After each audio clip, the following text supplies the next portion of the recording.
Friends, जैसे कि हम लोग जानते हैं बच्चों को पढ़ाना, किसी चीज़ के बारे में एजुकेशन देना खासकर छोटे बच्चों को तो बहुत मुश्किल होता है।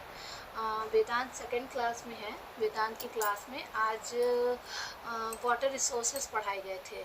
तो मैं आपको वाटर रिसोर्सेज जो टॉपिक है उसके बारे में आज कुछ इंफॉर्मेटिव वीडियो बना रही हूँ। नॉलेज मिलेगी और आपको ये भी समझ में आएगा कि आप कैसे बच्चों को ईज़िली पढ़ा सकते हैं ताकि वो चीज़ों को अच्छे से रिमेम्बर कर सकें, उनकी याद रहे। आप जानते हैं कि हमारे बच्चे डे टू डे लाइफ में कई सारी चीज़ें देखते हैं, आपस में बाहर जाते हैं, पार्क जाते हैं या कहीं हम घूमने जा रहे हैं या कहीं ट्रैवलिंग कर रहे हैं, तो हम लोग देखते हैं ना आसपास कई जगह पे पानी भरा हुआ होता है, कई छोटी छोटी जगह पे पानी स्टोर होता है। बहुत से लोग पानी को स्टोर करते हैं फॉर फर्दर यूज़ के लिए। तो उसके लिए तो हमें प्राइमरी सोर्स जाना पड़ेगा। तो पानी का प्राइमरी सोर्स क्या है, वाटर रिसोर्सेज का प्राइमरी सोर्स क्या है? वो होता है रेन। रेन से जो पानी आता है वो होता है प्राइमरी रिसोर्सेज। जैसे कि आप देख रहे हो आजकल बारिश हो रही है काफ़ी ज़्यादा, कितना पानी गिरता है। तो वो जो पानी आ रहा है वो प्राइमरी रिसोर्सेज है, पहला पॉइंट है। तो हनु सिट हियर, जो रेन का वाटर आता है वो प्राइमरी रिसोर्सेज होते हैं। तो पानी आया, बारिश हुई, तो जहाँ पे गड्ढा हुआ या किसी ने पॉन्ड बना रखा है, बड़ा सा टब रख रखा है, उसमें पानी स्टोर हो जाता है धीरे धीरे, है ना।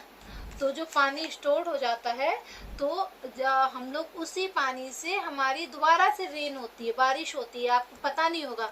चलिए हम बताते हैं वाटर साइकिल के बारे में, ठीक है। उसके बाद हम बताएंगे कि कौन कौन से नेचुरल रिसोर्सेज होते हैं वाटर के, कौन कौन से मैन मेड रिसोर्सेज होते हैं। दो टाइप के रिसोर्सेज होते हैं। बट प्राइमरी रिसोर्स क्या है? वो रेनफॉल है, वाटरफॉल। वाटरफॉल कैसे होता है उसकी पूरी एक वाटर साइकिल है। हम आपको वाटर साइकिल के बारे में बताते हैं। आपको क्या मेरी कॉपी है, आपको भी नहीं दिख रही होगी, मैं भी आपको दिखाती हूँ। मिनट,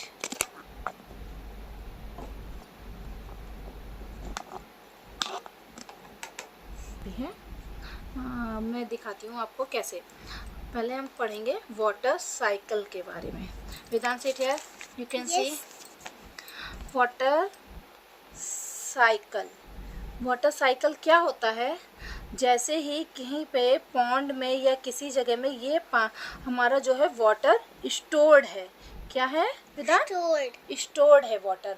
तो स्टोर्ड वाटर जो होगा हमारा यहाँ से, जैसे ही सन निकलेगा, देखिए आप कॉपी में, जैसे ही सन राइज होता है, सन निकलता है, तो जो वाटर हमारा स्टोर्ड है, ये क्या है? सन।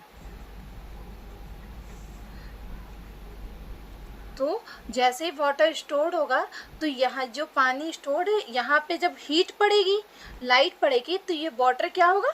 इवोपरेट होगा, भाप बन के ऊपर की तरफ जाएगा, ऊपर चलने लगेगा। तो इस प्रोसेस को क्या कहेंगे हम? एवोपरेशन प्रोसेस ये होता है। यहाँ पे जो पानी है, जो लिक्विड है, वो गैस की फॉर्म में, मतलब भाप की फॉर्म में, स्टीम की फॉर्म में ऊपर जा रहा है। किस फॉर्म में जा रहा है? स्टीम की फॉर्म में। तो आपको समझ में आया? Yes. तो आप देखते हो जैसे ही मम्मा पानी या दूध गर्म करती है, तो जैसे ही गर्म होता है उसमें ऊपर भाप जैसी बनती है। Yes. देखा होगा आपने, गैस पे जब पानी मम्मा गर्म करने के लिए रखती है तो उसमें एक भाप बनती है, यानी कि वाटर वेपर बन के वो भाप बन के ऊपर जाती है गैस के फॉर्म में। उसके बाद क्या होता है, जब ऊपर चली गई सारी गैस वेदांत, उसके बाद क्या होता है बताओ? बहुत सारी क्लाउड्स बनते हैं। देखिए बहुत सारे क्लाउड्स बनेंगे। और ये जो ऊपर गैस जा रही है, ये किस फॉर्म में जा रही है? ये गैस जा रही है, गरम गरम होके जा रही है ना। पानी गरम हो रहा है, फिर भाप बन रही है, स्टीम बन रही है। स्टीम बनने के बाद में गैस ऊपर की तरफ जा रही है। आपने देखा ना, ये बहुत सारे क्या बन गए यहाँ पे वेदांत? क्या बन गए हैं बताओ? ये सोर्सेस, ये बन गए हैं क्लाउड्स। सोर्सेज नहीं, ये बन गए हैं क्लाउड्स। क्या बन गए हैं?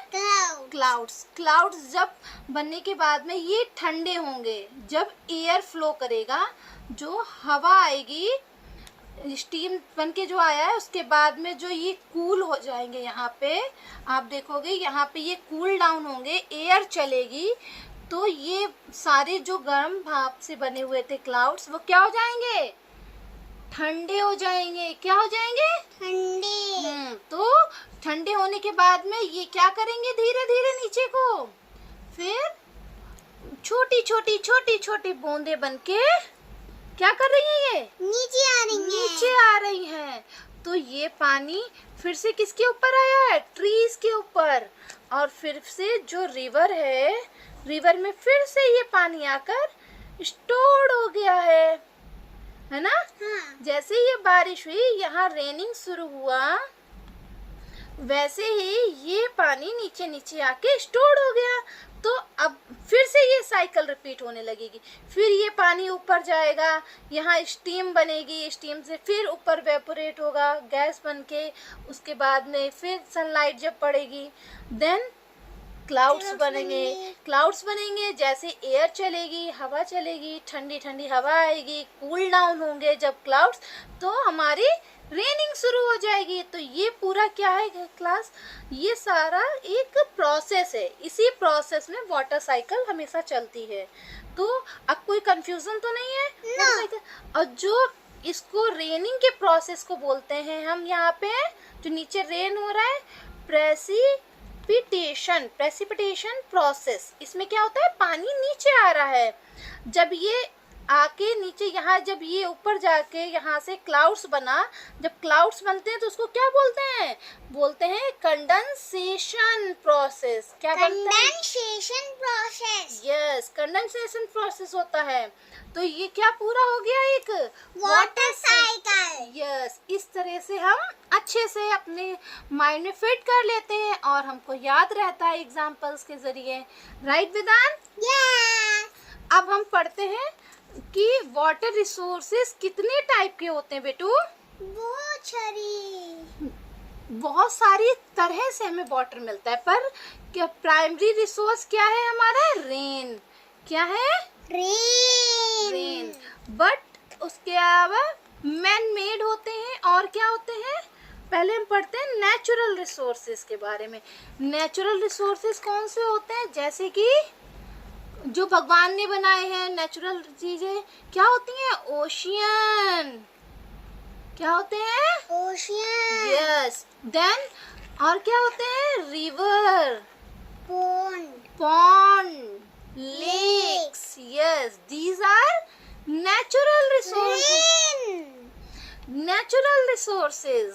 और मैन मेड रिसोर्सेज कौन से होते हैं, आपने देखा था जो डैम बनता है, पानी को रोकते हैं, जो डैम होते हैं वो लोग पानी को स्टोर करके फिर धीरे धीरे उनको फ्लो करते हैं और उसके पानी को क्या करते हैं, स्टोर करते हैं। तो उसको क्या बोलते हैं हम लोग, मैन मेड रिसोर्सेज। जैसे कई जगह देखा होगा, बहुत लोग इतने बड़े बड़े ग्राउंड में पानी को स्टोर करते हैं, देखा है, पॉन्ड की तरह। वो क्या होता है, वो मैन मेड होता है, क्योंकि वो रिसोर्स मैन ने बनाया है, किसने, ह्यूमन बीइंग ने बनाया है। तो that are called man made resources. Okay, ऐसे आपको वाटर रिसोर्सेज के बारे में सारा कॉन्सेप्ट क्लियर हो गया है।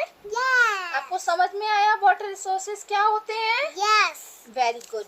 ऐसे ही आप लोग भी अपने बच्चों को एग्जाम्पल्स दे के अच्छे से एक्सप्लेन करेंगे ना, तो डेफिनेटली उनको अच्छे से समझ में आ जाएगा। आप भी ऐसे कोशिश करिए, छोटी छोटी कोशिश से ही बच्चों को लर्न होता है। एकदम ही सारी चीज़ें लर्न नहीं होती हैं। आप डे टू डे लाइफ में क्या हो रहा है क्या नहीं, उन सब चीज़ों को बच्चा का जो ध्यान है उस तरफ अपना खींचने की कोशिश करिए, ताकि वो बच्चे अपनी स्टडीज़ के साथ साथ जो डेली लाइफ में देखते हैं ना वो भी रिमेंबर रखेंगे, उनको याद रहेगा, तो वो ईज़िली कनेक्ट कर पाएंगे अपनी स्टडीज़ को अपने आसपास के सराउंडिंग से, ताकि उनको लर्निंग में भी कोई इशू नहीं होगा, वो ईज़िली लर्न कर पाएंगे। Okay, thank you. I hope आप लोग को सबको ये सारी चीज़ें समझ में आ गई हो, कोई और इशू नहीं हो।